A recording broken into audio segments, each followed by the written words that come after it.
Coach, I think back to Kyrie's chase down block on Paul George. I think to James Harden's post defense on Kawhi Leonard. I think to Kevin Durant just being able to chase out to open shooters. What does it do when your main stars, you say you guys don't have the makeup to be a good defensive team on paper. What does it say for you for three offensive stars to really commit to the defensive end today? It's great to see, and it's got to be that way if we're serious about this. We have the luxury of offensive talent, but we have to defend. And that's a really difficult team to defend, and we did a great job. Again, it's tricky when the teams are constantly taking 20 more shots than you are. But we'll keep cleaning up. We'll keep getting better. But when they put forth the effort like they did tonight, we'll be tough to beat.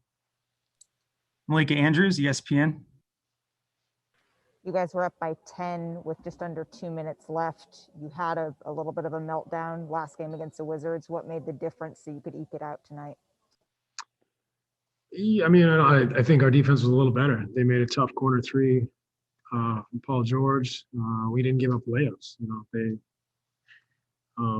They made it just difficult enough. That's always a tough situation, holding on to a lead late in the game. NBA players, especially a really good team like that. So we managed it well enough. It wasn't perfect. We made our free throws. We didn't give layups. And, at the end of the day, we just were able to hold on to our separation. Alex Schiffer, The Athletic. Hey, Steve, I got a two-parter. Just towards the end of the first half, it seems like you guys really started to get into a groove offensively. Just what do you think started to change there? And then also from three-point territory, you guys started off slow, and then by the end of the game, you guys were really hot from there. Yeah, I think that's the game. It ebbs and flows. They started incredibly hot. We didn't start so hot. We found ourselves and were able to sustain it. We made shots in the end. But really, it was just a case of we started slow. We found our rhythm and we increased, I think, our level of play throughout the game. And that's a tough team. And our guys battled, took on the challenge, made it difficult as they could defensively, and showed the skill we have offensively. Brian Lewis, New York Post. Hey, Steve, other than lineup/rotations, was there anything tactical that you did differently defensively that you thought contributed to this, or was this just a matter of guys taking more personal pride in one-on-one battles? Yeah, I just think it was the application. They took a lot of pride.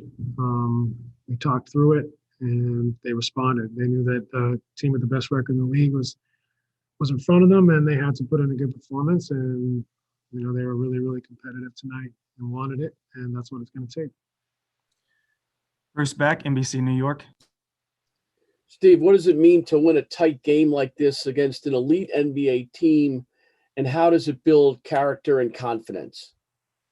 Well, it's really obviously a great test for us. They're a team that's playing very well. Their two stars are playing incredibly well, and their role players or complementary players are making threes at an incredible clip. So they have a lot of length defensively, so they can cause problems for anybody, and that's why they have the best record in the league. I think it's important for us to keep growing every night, win or lose. And I said to the guys, we got a great win tonight, but most importantly, we got better tonight.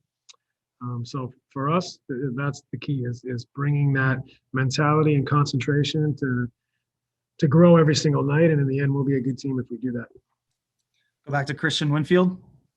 Coach, kind of piggybacking off Alex's question earlier, I think the Clippers went on a 11-2 run to close that second quarter before you called the timeout, and then you guys ran off a 12-1 run to enter halftime. What was said in that timeout, if you don't mind sharing? It looked like guys kind of responded to that. I can't remember, to tell you the truth. That was an hour and a half ago. So it was probably brilliant, if I must let you in behind the curtain a little. But, I honestly, tonight, the guys did a lot of talking, which was great to see. They showed personality, they showed hunger, and they showed a willingness to communicate some things together. So while we obviously had our usual coaching and direction, it was great to see the players also try to sort some of the issues out, try to fix some of their own problems. And, that critical thinking component and that connectivity is really important. Mark Medina, USA Today. Hey, Steve, big picture on the defensive front. What do you think the team's potential is in that area, and what's it going to take to have the kind of effort and execution to reach that? we'll see. You know, the number one goal is to be on the same page and to be solid. You know, if we can be fundamental in our approach and be solid with our schemes, that's number one. Or number two, really. Number one is just pride and competitive spirit. And if we bring that every night, you know, we may not profile as a great defensive team, but we can be a solid defensive team at minimum and take care of the things that we can control. And they got to guard us as well. So, you know, I think we got a lot of growth to do at that end of the floor, but I don't want to make any sort of predictions. I want to, you know, take the next step and see if we can get a little bit better tonight. We got a little bit better against a really good team, and we'll watch some film and get better again tomorrow.